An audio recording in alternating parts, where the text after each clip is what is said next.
P, I, A, un périphéral, interface, adapteur ou en français, interface d'adaptation périphérique, est un circuit intégré pour périphérique, fournissant des interfaces d'entrée et de sortie parallèles, pour des systèmes à microprocesseurs. Nous allons vous montrer de manière simple comment sortir ou entrer un nombre binaire dans un ordinateur. Que l'on entre une donnée binaire, cela se fait au moyen de ces interrupteurs qui produisent 0 ou 5 volts. Par contre, ce que l'ordinateur nous enverra sera visible sur ces lettres, une lettre allumée indiquant un binaire, c'est-à-dire plus ou moins 5 volts. Lorsque l'interrupteur produit 0 volts, la lettre reste éteinte. Dans le cas où l'interrupteur est allumé, il produit 5 volts et la lettre s'illumine. Alors, n'oubliez surtout pas d'alimenter votre plaque.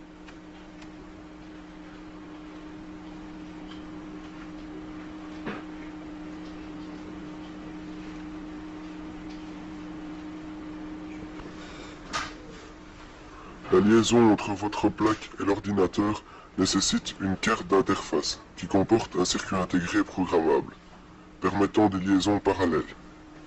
De cette carte d'interface part un câble de 40 conducteurs vers un bornier qui permet l'accès facile à toutes les bornes.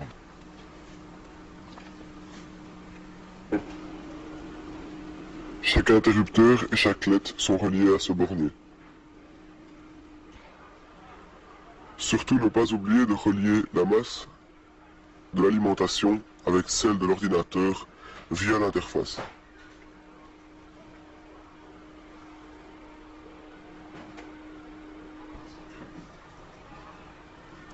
L'interface est divisée en 3 ports.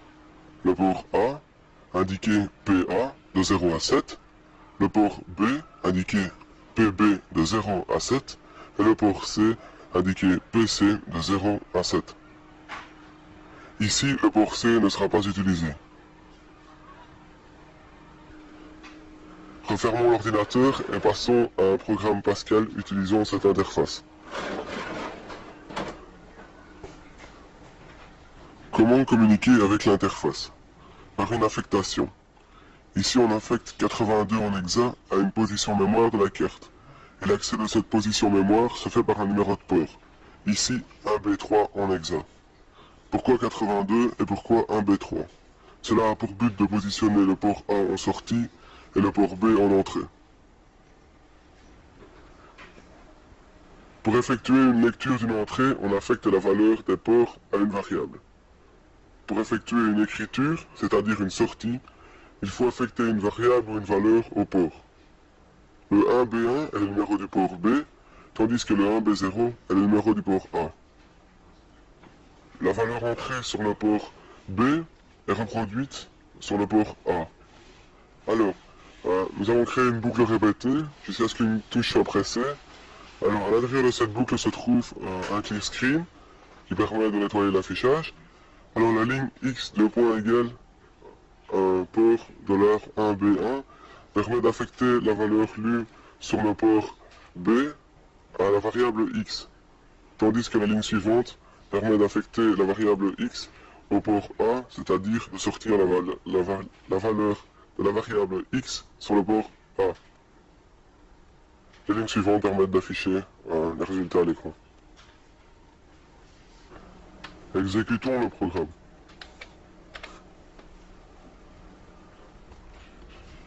Entrons 7 en binaire au moyen des interrupteurs.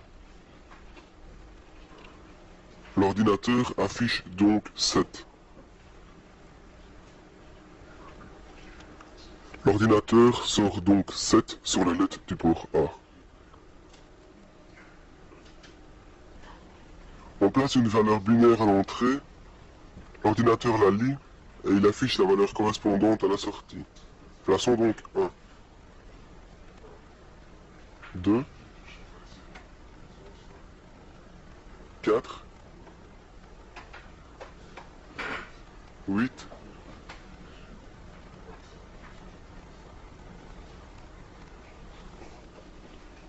'On peut donc facilement traiter l'information à l'aide de l'ordinateur. Ici, on lit X et on envoie 2X.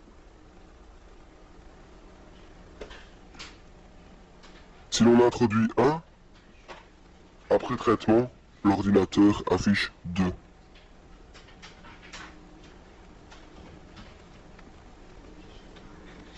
Lorsqu'on introduit 8, après traitement, l'ordinateur renvoie 16. On introduit 64, après traitement, l'ordinateur ressort 128. On peut employer le port A, B et C autrement que ce que nous venons de faire, et pour cela, il faut consulter les datas.